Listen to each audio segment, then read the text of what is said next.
একজন বিশিষ্ট বাউল গায়ককে ধর্ম অবমাননা এবং একটি সঙ্গীত পরিবেশনার সময় অবমাননাকর মন্তব্য করার অভিযোগে গ্রেপ্তার করার পর বাংলাদেশের নতুন রাজনৈতিক অস্থিরতা দেখা দিয়েছে।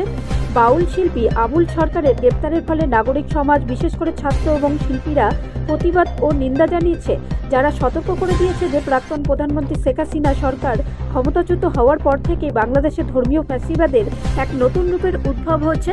সোমবার বাংলাদেশে বেশ কয়েকজন বিশিষ্ট নাগরিক সরকারের গ্রেপ্তার এবং গত কয়েকদিনে সহমহাত্মিক ধর্মযাজকদের ওপর ইসলামপন্থীদের হামলার নিন্দা জানাতে একত্রিত হয়েছেন।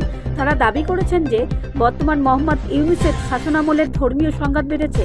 বাউল গায়করা হলেন বাংলাদেশ এবং পশ্চিমবঙ্গের মরমী ধর্মযাজক, যারা আধ্যাত্মিক বিষয়গুলি অন্বেষণ এবং মুক্তির জন্য সঙ্গীত এবং কবিতার ব্যবহার করেন। বাউল সম্প্রদায় তাদের অপরিচালিত জীবনযাত্রার জন্য পরিচিত এবং যা আংশিকভাবে হিন্দু, বৈষ্ণব এবং ইসলাম সুফিবাদ উভয় দ্বারা প্রভাবিত এবং ভিতরের ঐশ্বরিকতার উপর দৃষ্টি নিবদ্ধ করে।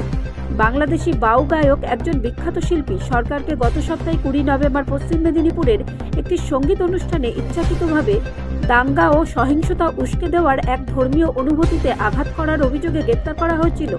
একজন ইমাম এবং আরও 4 জন কর্তৃক একটি ফৌজদারি মামলা দায়ের পর গায়কের বিরুদ্ধে ব্যবস্থা নেওয়া হয়, যেখানে দাবি করা হয় যে তিনি তার সাম্প্রতিক পরিবেশনায় ইসলামী বিশ্বাসকে অবমাননা করেছেন, ধর্মীয় অনুভূতিতে আঘাত করেছেন।